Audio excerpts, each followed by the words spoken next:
Have you ever opened a new mobile game and it just clicked? Everything felt right from the first tap. And then there are the others, the ones you delete in less than a minute because you just can't stand looking at them. Well, that feeling, it's not magic. It's science. And today, we're pulling back the curtain on the invisible design choices that make or break a mobile game. 10 seconds. In the hyper-competitive world of mobile gaming in 2026, that's it. That is the entire window a developer gets to hook you, to convince you their game is worth your time. 10 seconds. It's brutal. So, is it enough time? Well, that's the million-dollar question, isn't it? Because the game itself could be the most brilliant thing ever made. But if the user interface, the buttons, the menus, the whole layout is a confusing mess, you're gone. A bad first impression isn't just bad, it's fatal. And that mess, it actually has a name: game slop. Oh yeah, we've all seen it. It's that cheap, generic vibe from a knockoff game where there are a million buttons, nothing makes sense, and it all just feels thrown together. And let me tell you, today's players can smell game slop from a mile away. All right, so how do we fight back against game slop? Well, it all starts with taking control, with guiding the player's eye and creating a sense of order out of all that potential chaos. The secret weapon here is a concept called visual hierarchy. And what you've got to understand is, this isn't about making things pretty. Not at all. It's about building a bridge, a direct translator between the game's complex code and your brain, so that playing feels effortless. Let's start with the king of hierarchy, scale. Every single screen needs what's called an anchor point, the one thing you're supposed to do. A great example is in Farmer Life Simulator. You walk up to a tractor and the drive button literally grows. It screams, "Hey, look at me, press me." Your thumb just knows exactly where to go.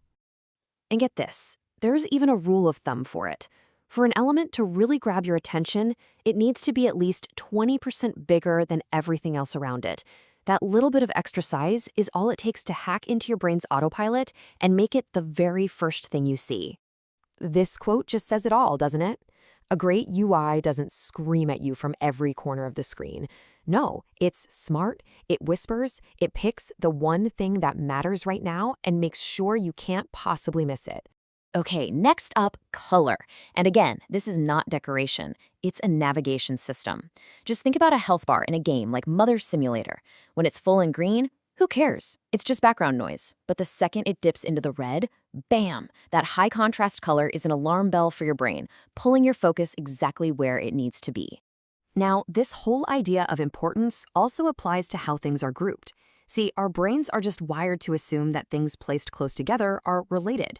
So smart designers use this to create functional clusters. All your movement controls go on the left, all your action buttons go on the right, and that empty space in between, that's not wasted. It's a buffer, a safety zone to stop you from making those infuriating fat finger mistakes. We've all been there. But a truly great UI is more than just a static picture. The best ones, they feel alive. They breathe and react to what you're doing, creating this incredibly smooth and dynamic flow. You know, it's kind of funny. The absolute pinnacle of UI design is an interface you don't even notice is there. You just see the game world.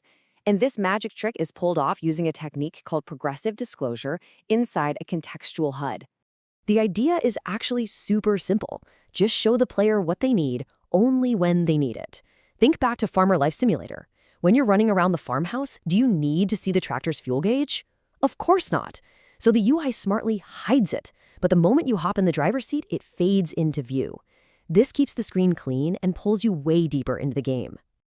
Now, all this amazing visual design is completely worthless if the game is a pain to actually hold and play. And this is where something called the thumb zone becomes absolutely crucial. A great UI isn't just designed for your eyes, it's designed for your hands. And this chart breaks it down perfectly. Just look at how you're holding your phone. The bottom part of the screen, that's the safe zone. It's where your thumbs naturally rest. So that's where you put the important stuff, the buttons you're tapping all the time. The top of the screen, that's the reach zone. It takes a little effort to get up there. So that's where designers stash things you don't need in a hurry, like the settings menu. It's just smart ergonomics. Okay, so we've got a smart, dynamic, and comfortable layout. Now it's time for that final layer of professional polish, the little details that really separate the good games from the great ones. Let's talk about typography, because fonts aren't just letters, they're the voice of your game. They give it personality. And the real challenge is finding a font that matches the game's theme but is still crystal clear to read on a small screen, probably while explosions are going off everywhere. And guess what? Visual hierarchy applies to text, too. Think about a mission complete screen. The main message, mission complete, is going to be in a big, bold font.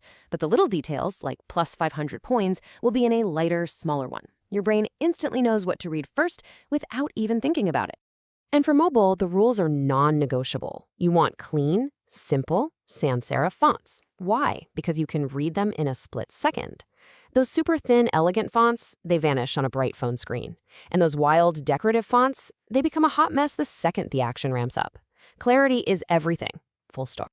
So when you put it all together, the scale, the color, the grouping, the context, what do you really have? It's so much more than just a list of rules. You're actually designing for the human brain itself. Because here's the bottom line. When a design team gets this right, the results are huge. Player retention skyrockets because the game isn't frustrating. Immersion gets deeper because the UI just fades away. And you know what comes next? Way more positive reviews, all because the game just feels good to play. And that is the number one thing to take away from all this. Good UI isn't just window dressing. It's a direct connection to the player's mind. It lowers their stress, removes friction, and makes the whole experience just better, more fun. So I'll leave you with this one question.